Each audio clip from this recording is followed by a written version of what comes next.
Đăng chạy khi ăn prap ấy, khi ăn prap ấy, dẹp cái đạn cầm lăng khi mà rú rứ.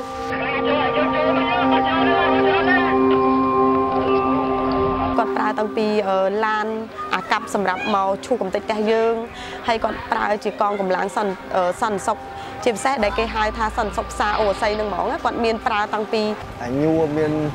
đại đạp hù hư tẹp chia bò rọt, đạp pi cho thu sờ rai cho mui chia bò rọt cho tới độ cầm lăng từ vinh phố, ở trên chia bò rọt. Đò pe bà hai chia mà mau khơi bà miệng cầm lang bà tạo một đôi chia bà ly than bà ly ấy cho tăng pi cái xuông pe âm như đó tới chùm rau tiền ở nhà thô tiền cầm phun cứ tha miền cả pra nơi ông hưng xa làm bay chúc chai cầm tích nơi làm nơi than bọc gọt có đôi chia drop sản phẩm bọc gọt đại miền nơi không tiền nên dừng khơi thaสมัยแต่จีบรอดส้มจินจูนในวันเจนนั้นก็มันบานได้เพียกี้ได้สำคัญบ่มพอดได้เพื่อเอาเมียนตุ่มนอกได้ทลีในขนมบริกีฬาขาดตีมวยคือเรียรัฐาภิบาลจีบใช้สลากรมขนมเฟ้งตีปีคือกรมพลพานิมัยไอจำนายเพียกี้ไปจีบรอดคือจินเนี่ยได้ตัวรองกรุ๊ป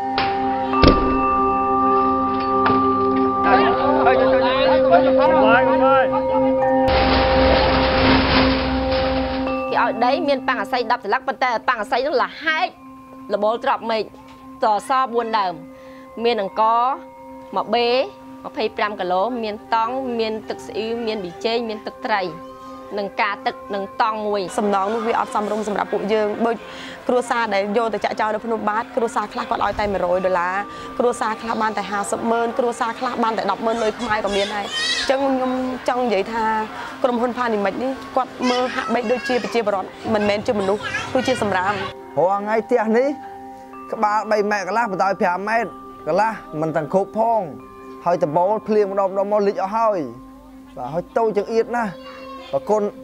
นก็ขมิ้นปะตุบตะก็ขมิ้นคือกรมพลหนึ่งสลากรมพนมเป้งบันจับกิจสัญญาจมวยหนึ่งวิจิตรชาคุมบริกละ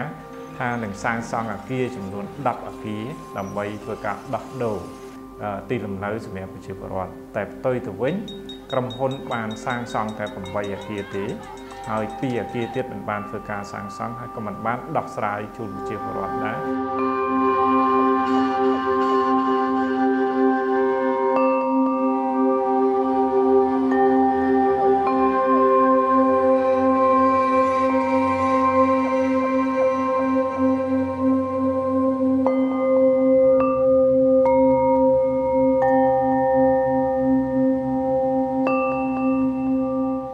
ពីការបណ្ដេញចេញមកទុកលំបាកប្រជាពលរដ្ឋរបស់ពួកខ្ញុំទាំងអស់គ្នាតែងតែខ្វះខាតការកូនរៀនសូត្រខ្វះការប្រាក់សន្សំចិញ្ចៃខ្វះការអប់រំកូននិងកូនរៀនសូត្រឲ្យបានល្អហើយនឹងសាលារៀនក៏នៅឆ្ងាយបន្ទីពេទ្យក៏នៅឆ្ងាយទីផ្សារក៏នៅឆ្ងាយសម្រាប់ដែលពួកខ្ញុំសម្រាប់ដែលសហុយពីនេះទៅដល់ផ្សារឧដុង្គគឺឆ្ងាយណាស់រយៈពេល2ឆ្នាំជាងនេះការរស់នៅរបស់ពួកនាងខ្ញុំគឺរស់នៅពិបាកណាស់មិនព្រោះទី1ប្រឈមនឹងការពេលដែលភ្លៀងម្ដងពួកយើងរស់នៅដូចហាក់បីដូចជាយើងប្រាក់មេឃសុបអញ្ចឹងព្រោះតបូលប្រាក់តាំងនឹងស្រាប់ហើយពេលណាដែលខ្យល់មកគឺប៉ើងបាក់តាំងពីការទឹកភ្លើង ពេលដែលឲ្យតែមេឃទៅទុំភ្លៀងម្ដងនោះដាច់ភ្លើងជួនកាលដាច់មួយយប់តភ្លើងក៏មានដែរហើយនេះពិបាកណាស់ហើយហុកល្អៀតបើយើងទៅមានតែប្រឡងផ្ទះឯងមានតែប្រឡងផ្ទះអត់មានដីធ្វើស្រែទេហើយបើទៅនៅអីស្រែគ្មានដីធ្វើស្រែទៅនៅធ្វើអីយើងជាសមាជិកនៃអង្គការសហប្រជាជាតិដែលគេហៅមានអនុសារណៈមួយស្ដីអំពីសិទ្ធិមានលំនៅឋានសមរម្យអញ្ចឹងការប្រទេសដែលប្រកាន់លទ្ធិជាតិបតៃមិនអាចធ្វើការបណ្ដេញដោយបង្ខំសម្រាប់ប្រជាពលរដ្ឋទេក្នុងការអភិវឌ្ឍត្រូវតែមានការដោះស្រាយ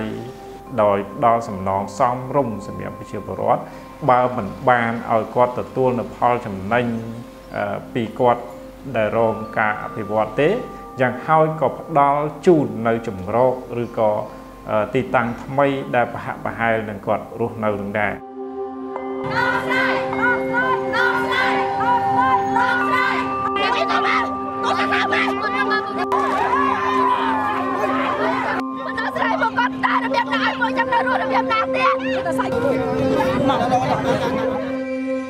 បន្ទាប់ពីការបណ្ដេញចេញរបស់គេហើយពួកខ្ញុំហ្នឹងក៏នាំគ្នាទៅតវ៉ាទៅសុំឲ្យលោកកែបចិត្តតេមាគាត់ជួយឲ្យក្រុមហ៊ុនផាន់ឌីមិចគោរពកិច្ចសន្យាសាងសង់10អគារឲ្យគ្រប់ឲ្យពួកខ្ញុំជាស្ត្រីដល់ឋានៈធ្វើការមានការដោះអាវតតាំងជាមួយនឹងក្រុមសមត្ថកិច្ចនៅពេលនោះធ្វើឲ្យពួកនាងខ្ញុំភ្ញាក់ផ្អើលនិងមានការតូចចិត្តខ្លួនឯងបំផុតដែលខ្លួនឯងជាស្ត្រីលះបង់ខ្ពស់បំផុតនៅសាធារណជនទាំងអស់ដែលគាត់បានមើលមកពួកនាងខ្ញុំនឹងគឺហាក់បីដូចជាធ្វើឲ្យពួកនាងខ្ញុំគិតពេលនោះអស់មានការខ្មាស់គេណាដោយសារតែបាត់បង់ផ្ទះបាត់បង់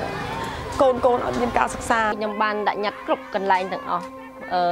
ឋានទូតអាមេរិកឋានទូតអាមេរិកាំងឋានទូតបារាំងឋានទូតអឺរ៉ុបណា